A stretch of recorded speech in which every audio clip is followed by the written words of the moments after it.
안녕하세요 여러분. 오늘은 제 독서 생활에 가장 영향을 많이 끼친 헤르만 헤세의 책들을 소개하면서 제가 헤르만 헤세를 헤세 전설로 부르게 된 과정까지 한번 말씀드리도록 하겠습니다. 저는 기본적으로 삶에 대한 탐구나 성찰에 관한 책을 좋아하는데 그때 추천하는 영상으로 알게 된 게 시타르타, 데미안, 도덕경 등등이 있었고, 도덕경은 뭔가 제목만 봐도 너무 어려운 경전 같은 느낌이 막 탁 들어가지고 이건 안 되겠다, 다른 책을 골라야지 하는데 마침 죽은 나무를 위한 애도라는 책을 빌리려고 했었어요. 가는 김에 한 번에 헤르만 헤세 책 3권이나 읽게 된 거죠. 죽은 나무를 위한 애도였고, 그때 여행 가서 그 책을 읽으면서 그 풍경에 대한 묘사 같은 게 너무 아름답고 그래서 정말 좋았던 기억이 있어요. 근데 사실 헤르만 헤세 책을 읽는다고 했을 때 살짝 걱정됐던 부분이, 헤르만 헤세가 문학적으로는 굉장한 평을 많이 받았지만 그분이 인생 전반적으로 달고 살던 우울증이라든지 뭐 누구나 힘든 시기는 다 있지만 안 좋은 선택을 했던 부분, 그리고 기본적으로 갖고 있는 염세주의적인 분위기가 있다는 평이 있었기 때문인데요. 대충 알기로는 염세주의가 세상을 굉장히 비관하는 태도라고 알고 있거든요.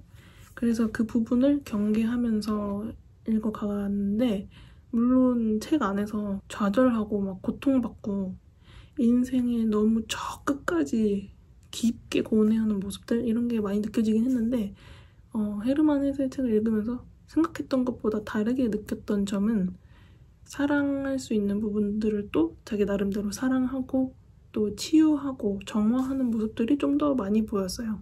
여기서 잠깐, 염세주의 하면 쇼펜하우어도 몇 년 새 관련된 책이 유명해지면서 굉장히 염세주의 하면 연상이 많이 되는데, 제가 철학학도는 아니라서 깊이 공부하진 못했지만 이 둘을 살짝 비교하자면, 삶은 고통의 연속이고 행복은 일시적일 뿐이다가 염세주의의 기본적인 철학이고, 쇼펜하우어는 인간의 의지라는 게 있는데 그 의지가 끊임없이 욕망을 만들고 끊임없이 고통을 받기 때문에 이 욕망이라는 것 자체를 끊어서 금욕적인 삶을 사는 걸 얘기하고요. 원천 차단을 하는 거죠. 헤르만 헤세는 삶의 고통을 인정하고 얘기하지만 그 주 원인이 인간의 내면에서 존재에 대한 불안이고, 이걸 영적 성찰과 성장을 통해서 깨달음에 이르는 거를 주로 이야기하고 있어요. 그래서 헤세 작품에는 대부분 굉장히 불안한 내면의 존재가 등장하고 그 인물이 결국엔 어떤 깨달음을 얻게 되는 과정이 주로 나옵니다. 그렇기 때문에 많은 사람들에게도 영감을 주는 게 아닐까 생각하고요. 저 역시도 그 부분이 헤세 전설이라고 부르게 된 가장 큰 계기입니다. 그래서 사실 저는 헤르만 헤세를 굳이 염세주의적이라고 표현하지 않아도 될 것 같아요. 아무튼 죽은 나무를 위한 애도를 읽고 시타르타, 데미안 순으로 읽었는데 이 둘은 너무 유명하니까 간단히 소개하면, 둘 다 나의 삶을 살아가는 과정을 그리고 있는데, 시타르타는 좀 더 불교적인 깨달음에 대한 내용이고 데미안은 선과 악을 소재로 한 깨달음이라고 생각을 하는데요. 읽다 보면은 이 책이 날 어디로 데려가는지, 얘 지금 뭐 하는 건지 막 어질어질한 생각이 드는데, 이게 도대체 뭔 소리냐 이런 느낌이 아니라 그 주인공이 사는 산전수전을 계속 따라가면서 겪느라고 막 어지러운 거예요. 이 두 책은 모든 헤세 전설 책 중에도 깨달음에 대한 메시지가 저한테는 가장 강렬했고요. 평소에 저처럼 삶을 살아가는 태도라든지 영적 성장에 관한 내용에 관심이 많으신 분들은 이미 읽으셨을 가능성이 높지만 아무튼 추천입니다. 제가 인상 깊었던 구절 몇 개만 읽어드릴게요. 모든 인간은 누구나 독자적이고 또한 완전히 특수한 존재라서 모든 경우에 있어서 세계에서 일어나는 일들이 교차하는 중요하고도 특이한 점이 바로 인간이다. 인간의 생활은 자기 자신에 도달하기 위한 여정이며 그 길을 찾아보려는 시도이며 오솔길을 찾아가는 암시이다. 우리 모두는 유래도 같고 어머니도 같으며 똑같은 똑같은 심연에서 똑같이 태어났다. 그러나 그 한 사람 한 사람이 심연으로부터 나온 시도이며 자식인 모든 인간은 자기 자신의 목표를 향해서 노력하며 굴러가고 있다. 우리는 서로 이해할 수는 있다. 그러나 누구나 다 자기 자신만을 설명할 수 있을 뿐이다. 뭐 이런 느낌, 대충 어떤지 느낌 오시죠? 이번 시타르타 에디션이 너무 예쁜 게 나왔는데 눈독 들이고 있어요. 이후로 소개될 해세전설 책은 공통적으로 내면의 성찰, 영적 성장을 통한 삶의 깨달음 이런 걸 준다는 전제하에 그 부분은 생략하고 소개해볼게요. 다음, 유리알 유희. 유리알 유희는 전 해세전설 책 중에서 가장 어려웠어요. 막 무슨 말 하려는지 알 것 같다가 그래서 뭐라고요? 약간 하게 되는 부분이 가장 많았고 다 읽고 나서도 책은 이미 끝났는데 나 혼자 그 앞에서 멍 때리고 있는 느낌? 다른 책들도 그렇긴 하지만 특히 이 책은 좀 몇 번 더 읽어야 알아들을 것 같고요. 세계 2차 대전 시기라서 그런지 세계사와 사회에 대한 비판적인 얘기가 좀 더 드러나고요. 종전 후에 46년에는 노벨상을 수상하기도 해서 해세전설의 개인적인 이력으로도 꽤 큰 작품이라고 생각합니다. 자, 이 어려운 유리알 유희의 쉬운 버전이 있습니다. 바로 나르치스와 골드문트. 저 이 책을 읽을 때는 가장 많이 느낀 건 자연 식물에 대한 묘사가 엄청 자세했다는 거.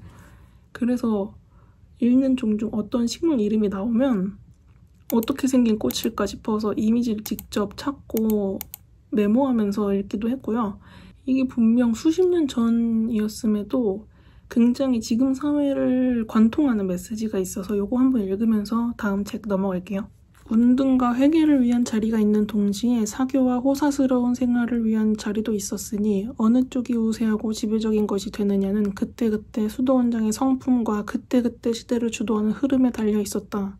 이곳에 와서 살다가 죽는 많은 이 중에는 언제나 이런저런 개인과 특별한 사람이 있었다. 여기서 조금 더 풋풋한 느낌의 소년들 이야기를 읽어보고 싶다 하면 수레바퀴 아래서입니다. 이 책은 저도 펴고 그 자리에서 바로 한 번에 다 읽었을 정도로 읽기에 그렇게 길지도 않고 쉬운 편이었고요.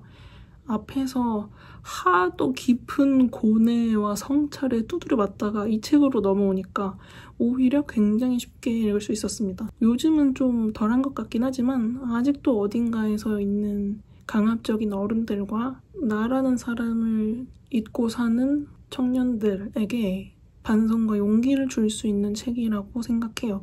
이어서 가장 최근에 읽은 해세전설 책으로는 페터 카멘친트와 황야의 늑대가 있는데요. 페터 카멘친트는 다른 책들과 역시나 또 비슷한 느낌을 받긴 했지만 가장 날 것 그대로의 느낌을 받았어요. 소설 속 인물의 이야기가 아니라 해세가 직접 자기 이야기를 쓴 느낌? 근데 다 읽고 나서 책의 해설 부분을 보니까 해세전설 스스로도 세계관을 뚫고 있는 자전적인 소설이다라고 했더라고요. 시기적으로 가장 첫 장편 소설이기도 해서 후에 나온 시타르타나 유리알 유희에 비하면 좀 더 비정제된 느낌의 해세전설을 만나볼 수 있는 책입니다. 황야의 늑대는 아까 언급한 시타르타랑은 좀 다른 느낌으로 읽으면서 기가 쭉쭉 빨리던 책이었는데요. 제가 아까 시타르타는 읽으면서 막 어질어질했다고 했잖아요. 근데 얘는 약간 이게 해세전설 책이 맞나 싶은 정도로 좀 다르고 개인적으로는 해세책 중에서는 좀 불호라고 할 수도 있을 것 같습니다. 실제로 도입부에 광인만 읽을 것이라고 적혀져 있어서 약간 흠칫했거든요. 그리고 그 뒤에 50페이지 정도가 무슨 황야의 늑대 논설문이라는 게 쭉 나와요. 그때 진짜 좀 포기할 뻔했어요. 이 늑대로 표현되는 할이라는 주인공이 있는데 처음에는 진짜 좀 왜 저래 같은 짓을 많이 하거든요. 거의 자아분열이에요. 그리고 자꾸 본인을 젊은 하리와 늙은 하리, 구시대, 현시대 이렇게 나눠서 말하면서 또 자꾸 무슨 면도칼을 찾아대거든요? 진짜 읽다 보면 아까 광인만 입장할 것이라는 말이 독자한테 하는 말이었구나 이러면서 그렇게 미쳐가다가 나중에 뜬금없이 모차르트가 등장하면서 해주는 말이 있는데 제 생각에는 이 모차르트가 해주는 말이 진짜 해세가 우리에게 해주는 말이라고 생각합니다. 그러니까 뭐 억지로 읽을 필요는 없지만 하리랑 같이 미쳐가다가 마지막에 모차르트 선생님의 인생 수업을 듣는 것은 꽤 의미가 있다. 뭐 할 수 있겠습니다. 마지막으로 해세전설의 책이 어느 정도 나랑 결이 맞는 것 같다 라고 느끼는 분은 헤르만 헤세의 인생의 말이라는 책을 추천드려요. 진짜 제목 그대로 주옥 같은 인생의 말이 막 담겨 있어서 무조건 필사하게 된 책입니다. 여기까지 오늘 제가 소개드린 책들로 한번 루트를 만들어 봤는데요. 해세전설님의 책을 아직 안 보신 분들, 뭐부터 읽을지 고민된다 하시는 분들께 도움을 드리고 싶어서 한번 만들어 봤고요. 쉽게 읽히는 순으로 돼 있어서 좀 더 딥한 메시지를 원하는 분들은 뒷부분 소설들을 읽으시면 되겠습니다. 오늘은 헤르만 헤세 작가님을 헤세 전설로 부르게 된 계기와 제가 읽었던 그의 책들을 소개해봤는데요. 저는 이 다음에는 크늘프라는 책을 아직 못 읽어서 읽어보고 싶고요. 여러분도 해세전설이 그리는 풍경에 같이 여행도 가보시고 그 주인공들이 겪는 성장의 고통도 함께 느껴보시면서 읽어보시길 바라겠습니다. 요즘 비가 언제 쏟아질지 모르니까 작은 우산 가방에 하나씩 챙기시고 또 여름밤에 개운하게 씻고 과일 먹으면서 책 읽는 이 계절의 맛도 한번 즐겨보시길 바랄게요. 그럼 다음에 또 만날게요. 안녕.